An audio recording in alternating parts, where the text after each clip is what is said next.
देखो यहाँ पे डिजिटलाइजेशन हम लोगों ने देखा था। अब इसके आगे हम डिजिटाइजेशन ऑफ एग्रीकल्चर से आगे चीजों को पढ़ते हैं यहाँ पे।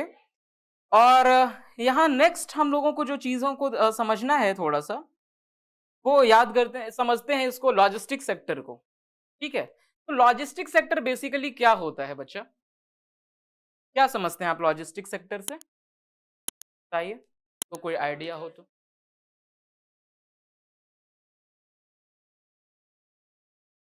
अब मान लो क्वेश्चन है तुम्हारे पास में, what is logistic sector, what is its significance in the growth of economy, what are the challenges associated with logistics sector with respect to India, and in brief discuss the salient features of national logistic policy 2022। हमने यही याद रखना है, warehousing and transport from the और मतलब throughout the entire production stages to the gate of consumer customer। ठीक है, तो आपको यही समझना है, स्टोरेज और इसका transportation involving of all kinds of raw materials and the intermediary processing stages and finally the finished goods to the gates of consumer। Logistic किसी भी चीज का, किसी भी इकोनॉमी का सबसे बड़ा पिलर होता है। अब इसको आपको मैं ऐसे समझाऊं, मान लीजिए कि मैं आपसे बोलूं यहाँ पे एग्जाम्पल, फॉर एग्जाम्पल यहाँ किसी के पास कोई ये नहीं है, क्या बोलते हैं, फोन नहीं है और कोई वर्ड का मीनिंग नहीं पता है और आपके इस बिल्डिंग में डिक्शनरी नहीं है। ठीक है, तो आप लेटर लिख रहे हो, ठीक है, और आपको कोई वर्ड का स्पेलिंग चेक करना है और डिक्शनरी लेने के लिए आपको 5 किलोमीटर दूर जाना पड़ेगा, तो आपके लिए लिखना कितना मुश्किल हो जाएगा। वही मुश्किलात इकोनॉमी को आएगी यदि उसका लॉजिस्टिक सेक्टर एडिक्वेट नहीं। ठीक है, तो लोग ये कहा जाता है कि the normal people talk about the potentials and the experts and legends talk about logistic. अगर बहुत बड़ा आपके पास सेना है, बहुत बड़ा सेना है आपके पास युद्ध के लिए, बहुत बड़े बड़े हथियार हैं, बट जिस जगह पे युद्ध हो रहा है उस जगह पे आप पहुंचा नहीं सकते उसको टाइमली, तो उस सेना का कोई महत्व है क्या? कोई महत्व नहीं है उसका। तो लॉजिस्टिक सेक्टर इकोनॉमी में, इकोनॉमी की जान है। इनफैक्ट इकोनॉमी को मूव ये सेक्टर कराता है, मोबिलिटी प्रदान करता है इकोनॉमी को। इसके बिना इकोनॉमी स्टैग्नेंट ही रह जाएगी। अब देखो क्या, एक जगह ये करता क्या है, रॉ मटेरियल को कंज्यूमर तक फास्टली, एफिशिएंट, इफेक्टिवली और साथ ही साथ बिना क्वालिटी के कॉम्प्रोमाइज किए हुए पहुंचाता है। अब इसको समझेंगे, इसके कंपोनेंट क्या हो गए लॉजिस्टिक के। लॉजिस्टिक को हिंदी में क्या बोलते हैं बच्चा?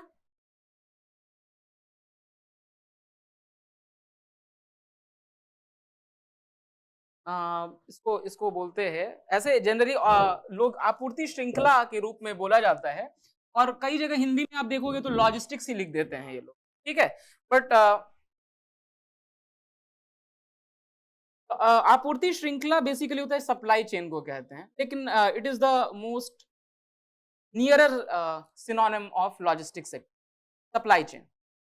अब देखिए इसमें करना क्या, इसके दो कंपोनेंट हैं। एक है कंपोनेंट ट्रांसपोर्टेशन का और दूसरा कंपोनेंट क्या है? हाँ, वेयर हाउसिंग या स्टोरेज का।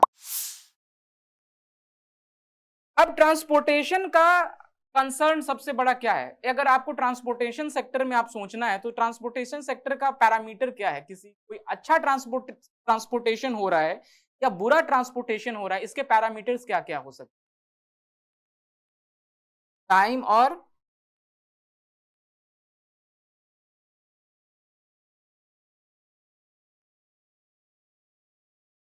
हम जैसे सिंपल, उसके बाद हम देखेंगे कि वो कैसे किया जाए उसकी बात नहीं कर रहे, अभी हम सिंपल ये जान रहे हैं एक अच्छा ट्रांसपोर्टेशन किसको मानोगे? जो टाइमली पहुंचा दे। दूसरा चीज और क्या होना चाहिए? सेफ्टी। ठीक है, सेफ्टी हो, और तीसरा चीज वही सेफ्टी के अंदर में वही हो गया ना कि मान लो टूट फूट खराब चीजें नहीं हुआ तो वो हो गया। और तीसरा एक और बात होता है, कॉस्ट। तुम लोग इकोनॉमी को मिस आउट कर रहे हो। और क्या होता है, लॉजिस्टिक को अच्छे से पढ़ लो तो काम बहुत आएगा इकोनॉमी में, इसलिए पढ़ा रहा हूँ अच्छे से। सेफ्टी, कॉस्ट, और एक और आइटम है, दो और आइटम है, इनका दो पैरामीटर्स।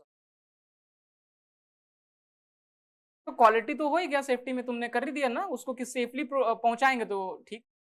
और क्या रहेगा,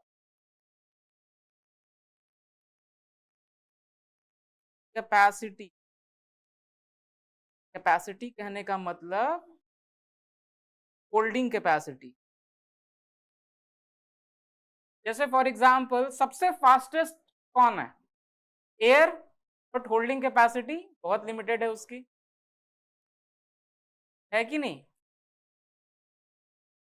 एक ये प्रॉब्लम आ गया। और इसके बाद में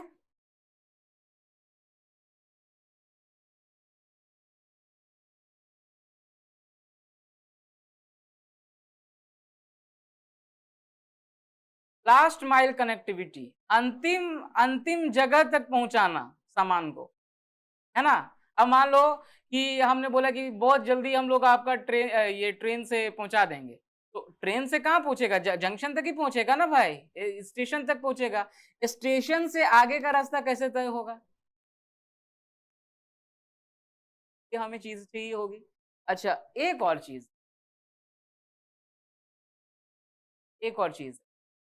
एक और parameter, that is the parameter of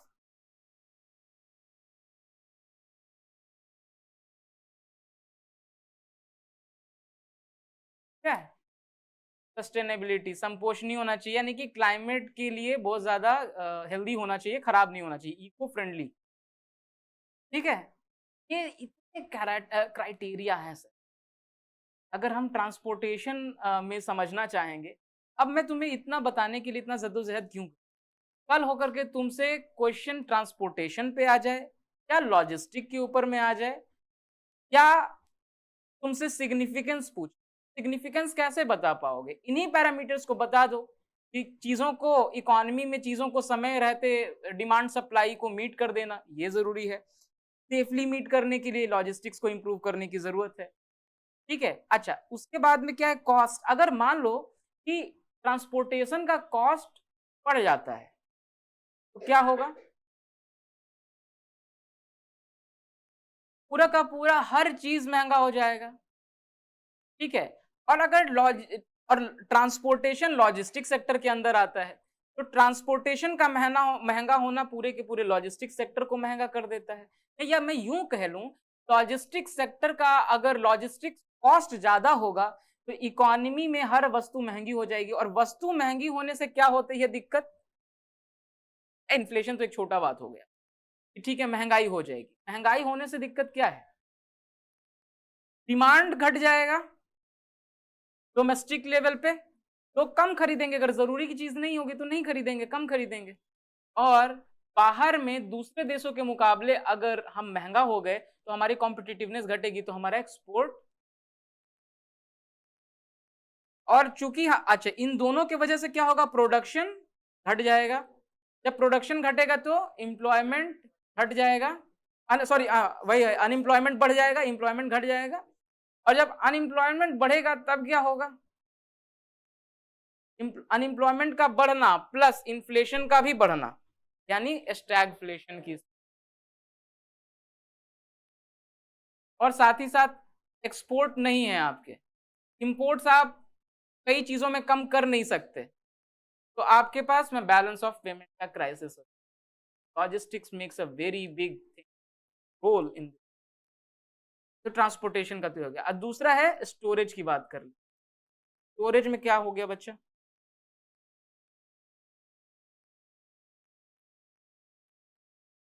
parameters, main parameters. पहला, तुम किसी चीज को स्टोर कर रहे हो तो क्यों नहीं करते हो, सबसे पहला चीज है कि दो तीन बात है। एक, इसके वजह से क्या होता है कि स्टोर करने से सबसे बड़ा फायदा ये होता है कि जिस समय हमें चीजों की जरूरत नहीं है उस समय एक्सेस चीज को हम स्टोर कर देते हैं, और जिस समय हमको उसकी जरूरत होगी उस समय जो है हमको वो चीजें मिल जाए। तो अब स्टोर करने के लिए तुम किसे अच्छा स्टोरेज मानोगे? जो स्टोर करने पे किसी भी चीज की क्वालिटी में डेंट कम से कम लगा है ना, यानी कि वो बोलते हैं डिक्लाइन इन या decrease in shelf life minimum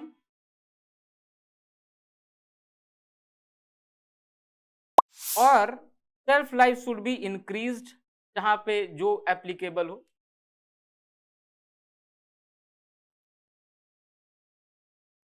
अब मैंने दोनों इसलिए लिख दिया जैसे अगर आप समझिएगा, जैसे मान लेते हैं कि प्याज वगैरह है, ठीक है, इसको स्टोर आप करते हैं, क्या होता है कि इसकी सेल्फ लाइफ बढ़ जाती है। लेकिन अगर वही टमाटर वगैरह है तो हम लोग कोशिश करते हैं कि इस हिसाब का स्टोरेज हो कि कम से कम डिक्लाइन हो, क्योंकि डिक्लाइन तो उसमें होगा ही होगा, उसको जितना जल्दी आप कंज्यूम कर लीजिए उतना अच्छा है। दूसरा चीज स्टोरेज में क्या हम सोचते हैं कि स्टोरेज कहाँ पे हो, उस जगह पे हो जिस जगह से वो प्रोडक्ट निकला है, जहां मैन्युफैक्चर हो रहा है उसके नियर बाई यूनिट्स के पास में स्टोरेज होना चाहिए। जैसे और मैन्युफैक्चरिंग कहने का मतलब सिर्फ मेरा इंडस्ट्री से, का मतलब एग्रीकल्चर से भी, जहां पे आपके एग्रीकल्चर प्रोड्यूस बन हो रहे हैं।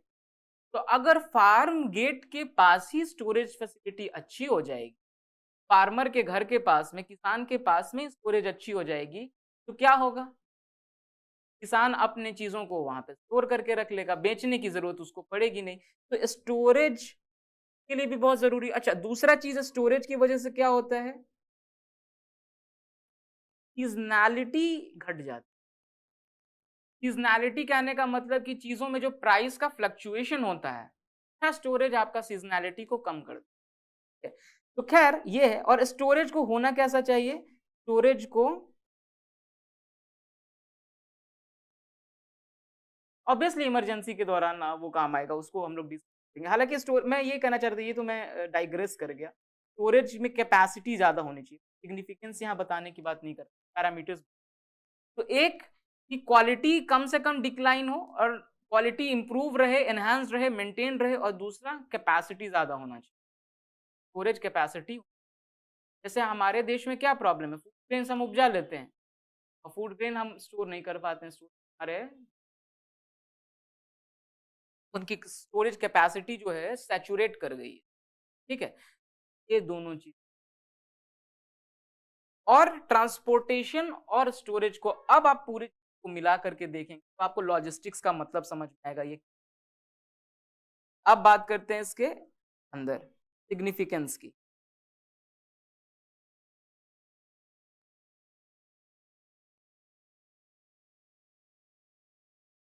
तो प्राइस को रेगुलेट करने के लिए प्राइस कंट्रोल, मूल्य को संभाल करके रखता है ना। दूसरा और क्या करता है, प्रोडक्शन कॉस्ट, या यूं कह ले तो वही हो गया ना, प्राइस कंट्रोल में इन्फ्लेशन को कंट्रोल करेगा। इनफैक्ट प्रोडक्शन कॉस्ट भी बिल्कुल आप लिखिए, कैसे मैं बताता हूं। प्रोडक्शन कॉस्ट सेट कर सकते हैं, इसको घटा के रखता है। भाई प्रोडक्शन के लिए क्या चाहिए तुमको, रॉ मटेरियल चाहिए। रॉ मटेरियल को कैसे करोगे, अपने आप उड़ के तो आ नहीं जाएगा, लाना पड़ेगा उसको, स्टोर करना पड़ेगा उसको। अगर मान लो कि तुम्हारे पास 1000 टन लोहा स्टोर करने का कैपेसिटी है, तो तुम एक ही बार जब सस्ता लोहा मिलेगा तो तुम स्टोर कर लेगा। लेकिन अगर तुम्हारे पास ये फैसिलिटी नहीं रहेगा तो हर बार तुमको थोड़ा ही थोड़ा लोहा लाना पड़ेगा, तुम स्टोर नहीं कर पाएगा। इसका तुमको एग्जाम्पल बताते हैं कब हुआ था। इसका एक ऐसा रिसेंट एग्जाम्पल, रिसेंट नहीं कहेंगे बट फिर भी हाल फिलहाल का एग्जाम्पल है। कोविड-19 के दौरान क्रूड ऑयल का प्राइस नेगेटिव हो गया था। निगेटिव कहने का मतलब कि भाई अगले कह रहा है कि भाई तू क्रूड ऑयल लेगा तो हम पैसे भी देंगे तेरे, लेके जा इसको, ये ज्यादा हो गया तेरे पास में। बट हम फिर भी नहीं ले पा रहे थे, और हमारे यहाँ तेल ऐसा भी नहीं था कि सस्ता हो गया था। Not have store enough. वो क्यों सस्ता बेच रहे थे, क्योंकि उनके पास भी स्टोरेज फुल हो गया था।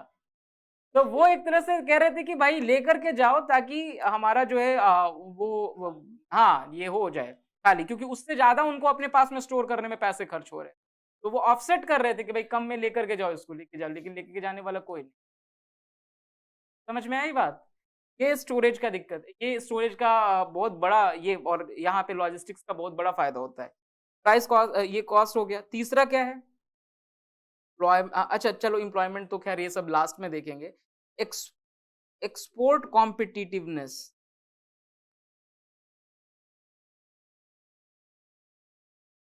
एफिशिएंसी और ओवरऑल इकोनॉमिक एफिशिएंसी की बात अपन कर सकते हैं, है ना। आर्थिक जो उत्पादकता है या जो दक्षता है, इकोनॉमिक एफिशिएंसी। और इस सेक्टर में अराउंड कितने परसेंट लोग इन्वॉल्व हैं, बता दूं तुम, कितना मिलियन तो है, नोट किए थे उसको।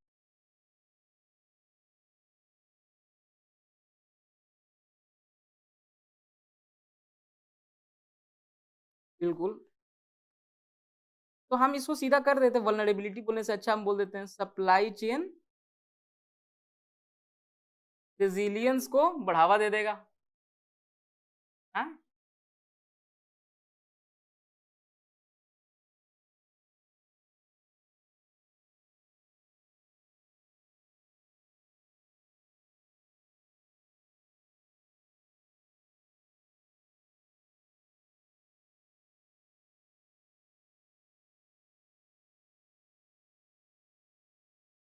हाँ, आओ,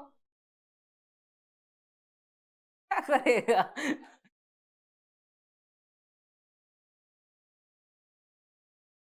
और क्या करेगा?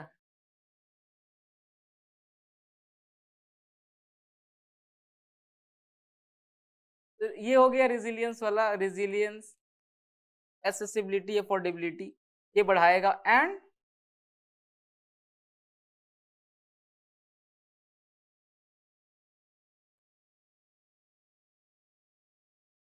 पोस्ट प्रोडक्शन लॉसेस को घटा देगा, पोस्ट प्रोडक्शन लॉस।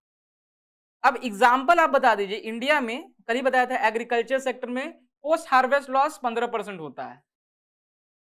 ये कितना ज्यादा है बताओ, तो हम कम कर सकते हैं उतना 15% का।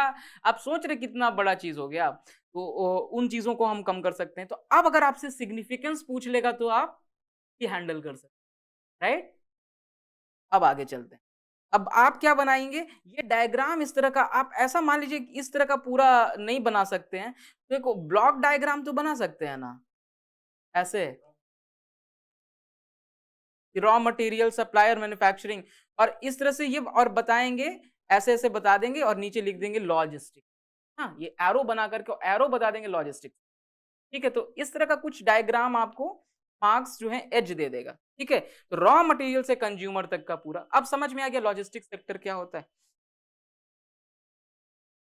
और कहीं अगर इंट्रोडक्शन या कहीं कंक्लूजन में लिखना हो तो ये statement, logistic is the backbone of, ये अर्थव्यवस्था की रीढ़ की हड्डी होती है, क्योंकि इससे तीनों ही सेक्टर प्रभावित होते हैं, चाहे वो प्राइमरी हो, चाहे सेकेंडरी हो या टर्शरी सेक्टर हो। क्या